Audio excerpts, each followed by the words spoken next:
que es el puente de la trascendencia, que es el puente aportado por el cristianismo.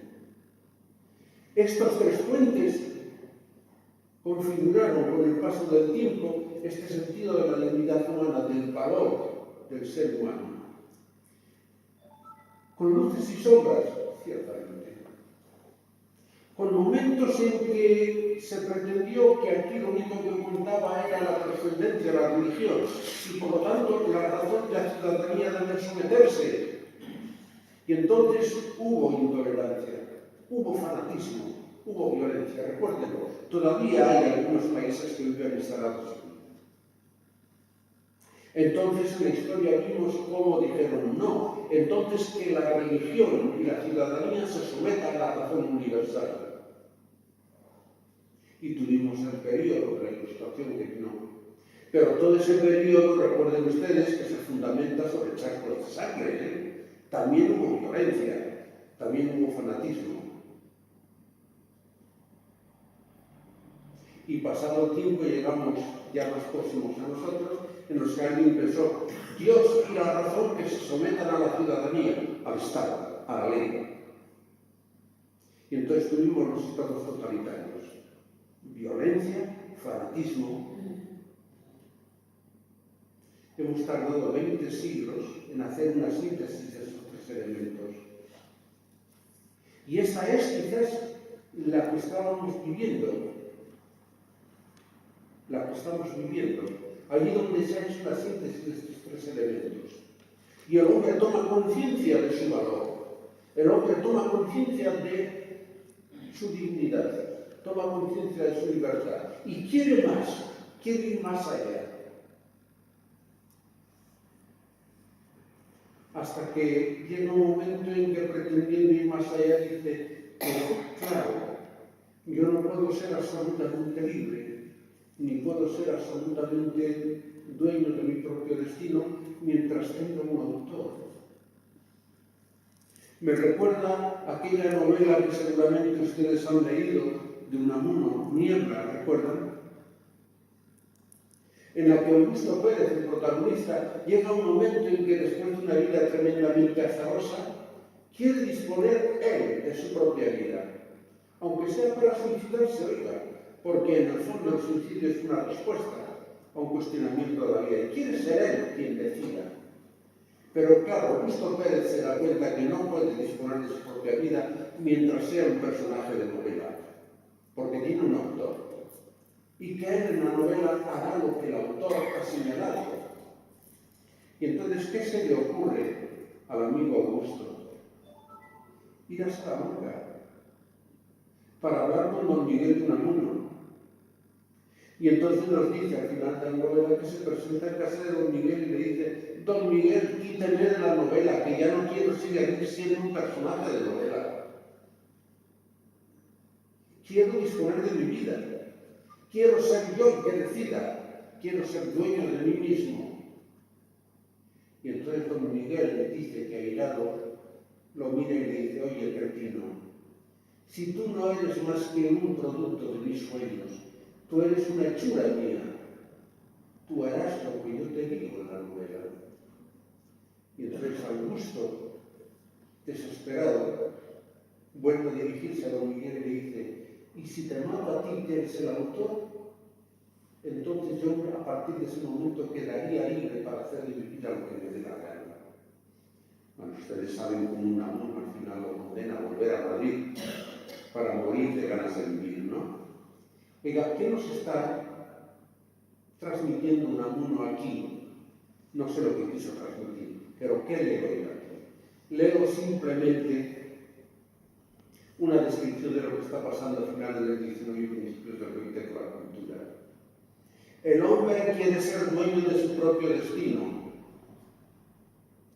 Unos años más tarde, Albert Camus escribirá aquel ensayo sobre el hombre rebelde, ¿no? En el que llega a advertir que el hombre es el único ser de la creación capaz de decidir no ser lo que es. Quiero decidir por mí mismo. Y entonces, ¿qué es lo que pasa en ese momento? Que no le queda más remedio que decir, Dios ha muerto. y mata a Dios, Dios ha muerto. Pone una para volar el puente de la trascendencia, una voladura al puente de la trascendencia. Dios ha muerto, no existe, recuerden. Pero a partir del momento en que eliminamos la trascendencia, Dios ha muerto, ¿qué es lo que pasa? Lo que pasa automáticamente es que yo ya no puedo preguntarme por el sentido de mi vida, porque si no tengo autor, no tengo sentido. Y entonces ustedes sabrán cómo es a partir de Nietzsche y su superhombre que nos aparece toda la cultura de la irracionalidad.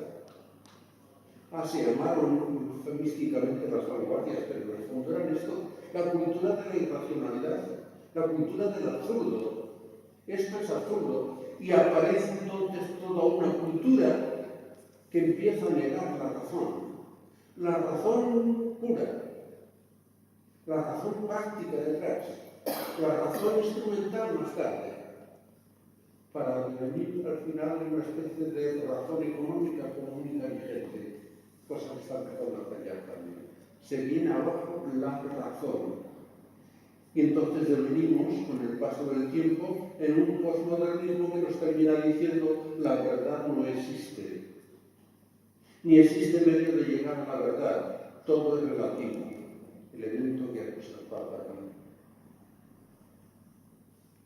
Pero claro, cuando el hombre echa abajo la razón y echa abajo al autor, se mira a sí mismo y dice, pero yo entonces, ¿qué soy? ¿Quién soy? Entonces empieza a mirarse y dice, soy un ser solitario e insolidario. Y aparece la nueva cultura, que es la cultura del noble ser. Ámate a ti mismo y nada más. La cultura del individualismo. Hazte a ti mismo, tú serás lo que quieras hacerte. Elemento que también el Papa acusa allí. En este campo, evidentemente, la educación entendida como la entendemos no tiene absolutamente nada que hacer.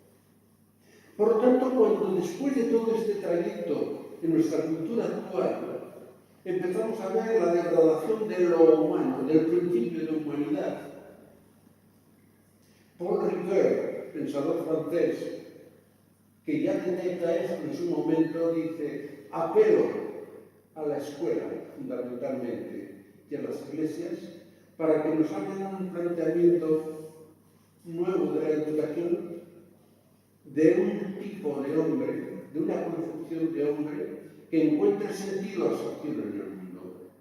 Y yo creo que es ahí donde nos lleva la emergencia educativa. No se trata de una mayor escolaridad. No confundamos la escolaridad con la educación, pues son muy corrientes en este país. Dices que en la Constitución se reconoce el derecho a la educación. Sí, señor. Pero no me confundo esto del derecho a la educación con el derecho a la escolarización.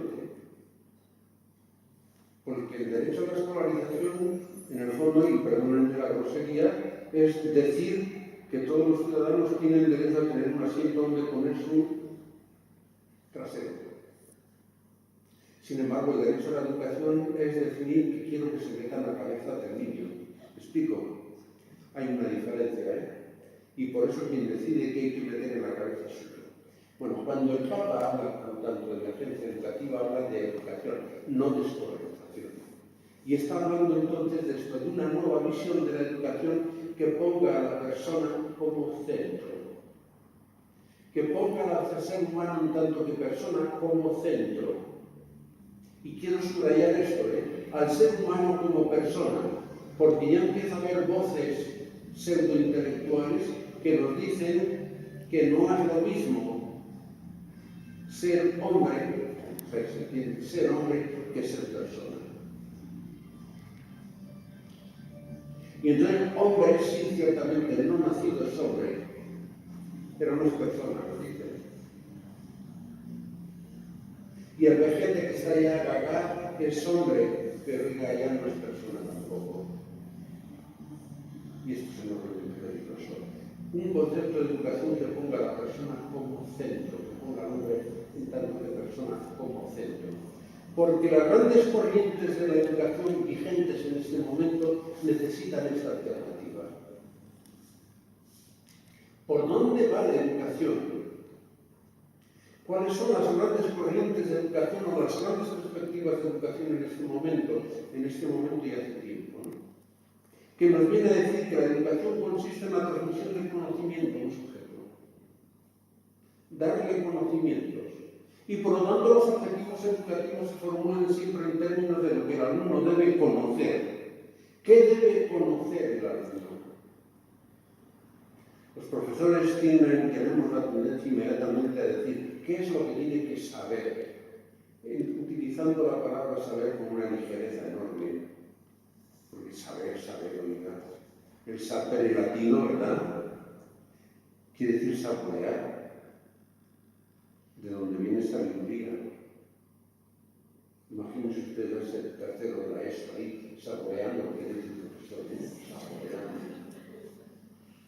Por conocer, pero saborear, llegar a saber. Y por lo tanto los contenidos educativos serán siempre contenidos factuales y contenidos conceptuales. Datos, hechos, conceptos, definiciones, fórmulas.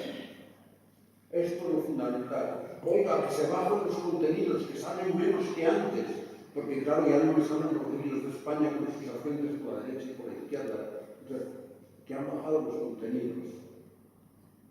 Y por eso el maestro, claro, el maestro debe ser alguien que tenga muchos conocimientos, que sepa mucho y que domine el arte de transmitir el conocimiento. Cuando yo me encuentro con los profesores compañeros, hay como una queja. Dices que yo no puedo dar clase porque no tengo medios didácticos en clase. Es decir, tengo una cacharrería de la educación muy pequeña. Si no tengo cacharros en el aula, no puedo dar clase. Dice, pero aquí usted tanto cacharro en clase. Dice, para que el alumno me entienda a mí mejor, para que retenga lo que yo le digo mejor y para que cuando yo le pregunte me lo reproduzca. Este es el proceso de aprendizaje.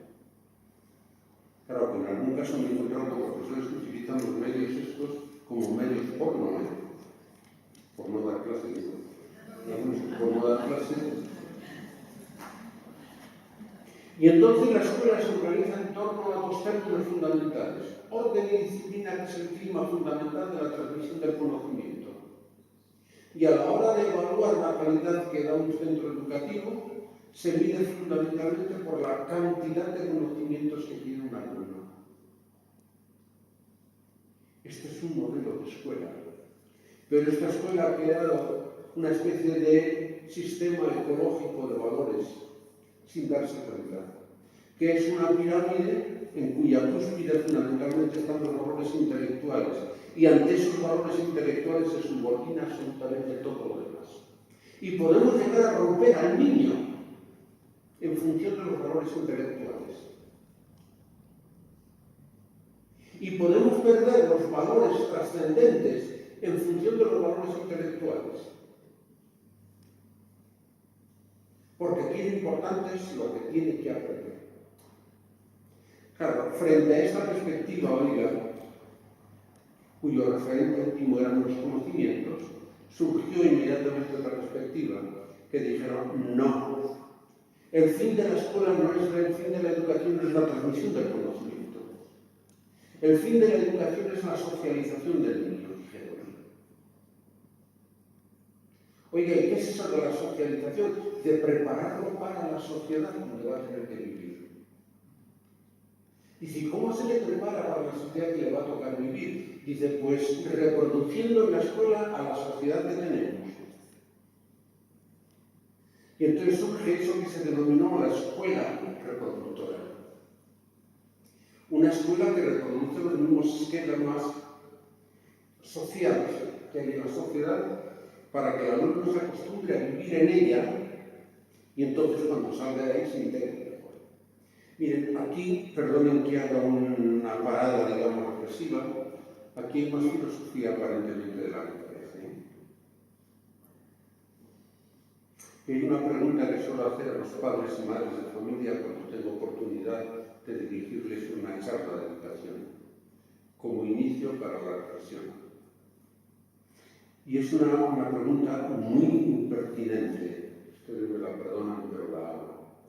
¿Para qué han traído a sus hijos al mundo? Cuidado con las preposiciones, ¿eh? ¿Para qué? No por qué. Mira, por qué es otra historia. ¿Para qué? El por qué es una provocación, no se debe hacer esa pregunta. Yo lo aprendí del filósofo Robert Spallman.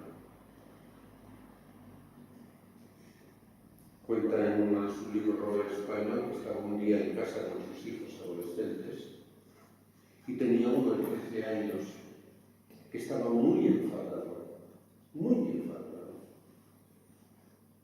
Claro, no dejaban hacer lo que quería y entonces estaba muy enfadado. Estaba tan enfadado que al final se dirige a sus padres airados y les dice: no penséis en mí para traerme a este mundo, no me pedisteis permiso. Y Robert Spallman, pensador profundo, además de alemán, pensador profundo, dice que al final se tuvo que dirigir al hijo y decirle: oye, imbécil, ¿pero tú crees que tu madre y yo estamos para pensar en ti en ese momento? Esa es la única respuesta que se merece a mi porqué. Pero ¿para qué es esta historia? ¿Para qué nos traje? ¿Para qué nos traje? Y entonces hay muchos que me dicen: yo les traje para estar aquí. Para estar aquí. Pero uno termina mirando con una cierta compasión. Y dice: claro, ahora entiendo por qué para usted lo más importante son los valores del bienestar. Del bienestar. ¿Y por qué cuando usted busca incluso una institución que le dé educación para su hijo, busca la institución que tenga prestigio, a través de la cual pueda alcanzar estatus social, estatus del verbo estar también, claro. Y por eso cuando han terminado ya todo el trayecto educativo, uno se acerca a estos padres y les pregunta: ¿y cómo le fue la educación de su hijo? Y dice: no, muy bien, contentos. Y dice: ¿por qué usted está tan contento? Y dice: hombre, mire, si nos ha ido bien, que tengo al hijo bien situado. Está en un buen sitio. Y algunos lo dicen en castellano con más. Dice: lo tengo colocado en buena posición. Está colocado en buena posición. Luego está bien, ¿no? Ahí responde: preparado para la vida, dice, claro, para que se integre en la sociedad. Y entonces, ¿qué hay que enseñarle al niño? Dice: lo que pida la sociedad. Lo que pidas. La sociedad es el referente. ¿Dónde va usted a hablar de las humanidades, hombre? Si eso la sociedad no lo pide. Si ahora lo que pide es inglés o alemán, ¿no? Ahora lo que pide es esto. E informática. Hay programas de calidad educativa para los centros, normas DIN, normas ISO, EFQM, que terminan definiendo la calidad educativa. Dicen: un centro da calidad en la medida en que responde adecuadamente a las demandas y a las expectativas de sus clientes. De sus clientes. Y el cliente siempre tiene razón. ¿Qué doy yo entonces? Lo que me pide el cliente. Y a cambio que me da, me llena el colegio, me llena el instituto. Tenemos una demanda, debemos ser los mejores. Cuidado que también se puede morir de éxito, también. Y entonces al maestro se le pide que sea alguien que esté al día para poder satisfacer esa demanda. Y si no lo está, recíquese.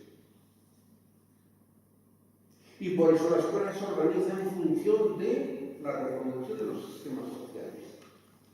Y a la hora de evaluar la calidad que da ese centro, que da esa educación, lo medimos por el éxito social. Somos un centro de éxito, somos una educación de éxito. Pues tú y yo harto de pasar por centros donde lo primero que te dicen es que, de aquí han salido ingenieros, médicos, abogados. En alguno incluso me decían hasta hace un tiempo: los políticos han salido de aquí. Últimamente ya no lo he visto. ¿No? Claro, aquí se ha creado otro ecosistema distinto, donde en la cúspide de la pirámide está el éxito social. Peligroso. Es muy peligroso hacer el planteamiento desde ahí, porque ahí podemos terminar laminando realmente lo humano en función del éxito simplemente social. Entonces esto era de alguna manera tan grosero el planteamiento que surge a partir de los años 60 y 70 sobre todo un movimiento que se llamó Sociología Crítica de la Educación que dijo claramente el fin de la educación sí es cierto que es socializar al alumno, sí, pero no reproduciendo la sociedad porque la sociedad es perversa, la sociedad es perversa, sino anticipando en la escuela los cambios que queremos que se produzcan en la sociedad.